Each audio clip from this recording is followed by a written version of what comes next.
Hi friends, Geetha சமையல் special ஃபுட்டில் ஞாபக சக்தியை அதிகம் கொடுக்கும் வெள்ளை பொடி தான் நம்ம ரெடி பண்ண போகிறோம். ஒரு மூட்டை வாங்கிட்டு வந்து நல்லா ஒரு 3 தடவை கழுவிட்டு ஒரு காட்டன் துணியில் போட்டு தண்ணியெல்லாம் இருத்திட்டு திருப்பி ஒரு காட்டன் துணியில் போட்டு ஒரு 3 நாளைக்கு காய வச்சு நம்ம பொடி பண்ணி ரெடி பண்ணி வச்சிடணும்.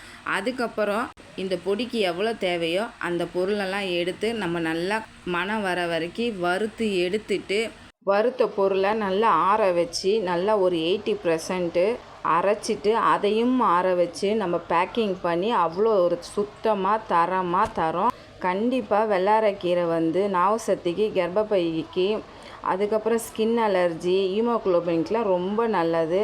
பாருங்கள், நம்ம பேக்கிங் சூப்பராக ரெடி ஆகிடுச்சு. ஒன்றும் இல்லை, ஒரு மொறுன்னு ஒரு தோசையை ஊற்றி நல்லெண்ணெய் ஊற்றி வெள்ளரிக்கீரை பொடி வச்சு சாப்பிட்டிங்கன்னா அவ்வளோ ஒரு டேஸ்ட்டாக இருக்கும். தேவைப்படுறவங்க ஸ்க்ரீனில் தெரிகிற வாட்ஸ்அப் நம்பருக்கு மெசேஜ் பண்ணுங்கள், அனுப்பி விட்றோம்.